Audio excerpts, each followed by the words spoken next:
Six schoolboys arrested for housebreaking in St. Elizabeth. 6 schoolboys from a prominent St. Elizabeth secondary institution that have been taken into police custody in connection with housebreaking incidents in the parish.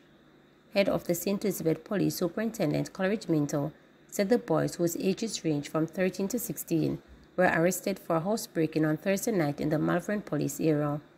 They were taken in due to an ongoing investigation for housebreaking. 8 televisions were recovered at the premises where the raid was conducted, he said on Friday. At this time, the students are in custody and the representation is being made at the court to decide whether or not we will grant them bail or remand them. We will continue the investigation and provide the necessary support to these youngsters, added Minto. With Friday being celebrated as Child's Day, Minto said support is being given to schools. We will provide the support to our schools. The Safe Schools program is very active in this parish. We have been going through a number of schools working with the deans of discipline, the guidance counselors and even social workers, and there are a number of incidents that have been taken the national airwave over the last couple of weeks. We certainly will from our division provide our community safety and security officers to deploy them into our schools to assist with the behavioral issues and to support the school with their behavioral modification programs, he stated. The Safe School program is very active in this parish. We have been going through a number of the schools working with the deans of disciplines, the guidance counselors, and even social workers. And there are a number of incidents that have been taking the national airways over the last couple of weeks. We certainly will, from our division, provide our community safety and security officers to deploy them into our schools to assist with the behavioral issues and to support the schools with their own behavioral modification programs. 8 televisions were recovered at the premises where the raid was conducted. The investigation is still ongoing. At this time, the students are in our custody, and the representation has been made at the court to decide whether or not we grant them bail or to remand them. We will continue the investigation and to provide the necessary support to these youngsters. Manchester man fatally shot by cops in alleged confrontation. A man was fatally shot by the police in an alleged confrontation in Daveton, Manchester. Dead is 41-year-old construction worker Andre Knight, otherwise called Boxer of Daveton.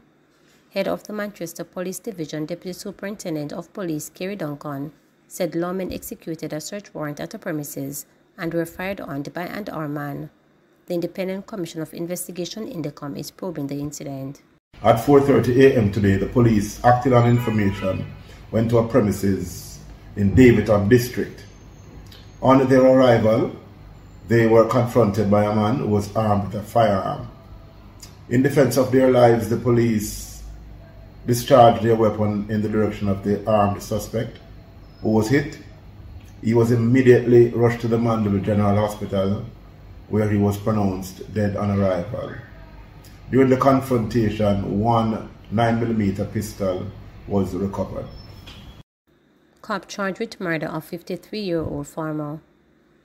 A 30-year-old policeman has been formally charged for the 2022 murder of a 53-year-old farmer in St. Elizabeth.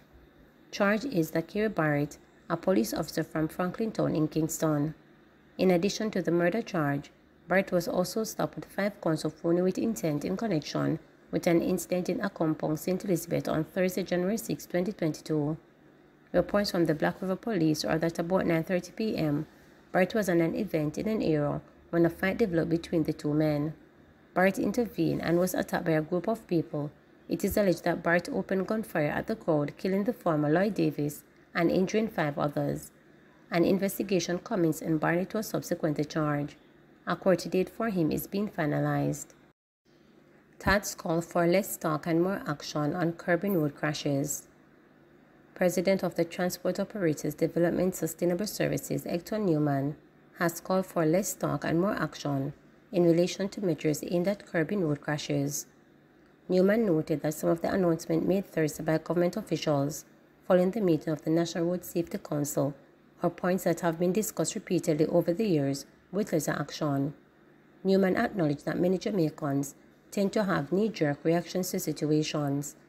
He pointed out that the current discussions stem from the recent crash in Portland, which killed school children and injured several others.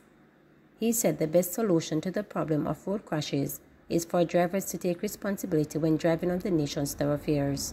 He added that enforcement of traffic regulations is key. My interest is not a talk shop interest. The interest of TODS is an action interest. And this is what we do actually every day with our colleagues and the wider motoring public. Let me say categorically clear that nothing that was said from the participant of that meeting is strange to us. There was nothing new. From as far back as former Prime Minister Golding in 2010-11, we have been making those types of utterances and nothing has changed. It is worse. And I guess the council meeting held yesterday was an outcome of the recent series of deadly crashes on our roads. Worse, engaging students. If we don't look at the history of road safety and develop, as the vice chairman would say, safe roads, safe equipments on the road, motor vehicles, drivers who can understand the importance of personal responsibility, we will continue to have bloody streets. I know we are all a knee-jerk country. We speak when it hurts, not when it matters. And so, what you're seeing now, if we don't take serious and decisive action following our words, our verbal utterances, things are going to become worse. It is important to understand that enforcement is key, but something goes before that. Education. You cannot enforce before you educate. We're putting the cart before the horse. We need to change the module of enforcement that we have in this country. We need to walk our talk. We're wasting time, chatting away, and people's bloods are being spilled on our street. The most important thing is personal responsibility of our driving habits on our nation's street. More water relief for Negril, says PM. Prime Minister Andrew Holness says more short-term plans are being implemented to address the water woes in Negril amid drought conditions there. We have already started to execute some of the short-term plans, which includes the decalification of one of the mains, which should be completed for the Great River, which will increase the capacity of that system that threw out the pipes by taking out the debris that have classified in the pipes and give the pipes greater capacity. We are expecting that the people of Negril will have a short order, some partial relief, he said on Friday.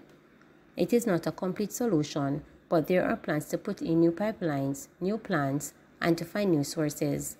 The challenge in Negril is that water source that we rely on is drying up because of drought, and even with the rains that we are receiving, it has not returned to full capacity, added Holness. The Prime Minister was addressing the media in Pepper St. Elizabeth while on a tour of the catchment and pumping facility as part of the Greater Mandeville water supply. He said the government is also looking at long-term water investments for Negril. Weather variabilities is having an impact, and we are going to have to find a way to mitigate that by making some long-term capital investment in Negril, he noted. Please remember to subscribe, like, share, and click the notification bell for daily updates.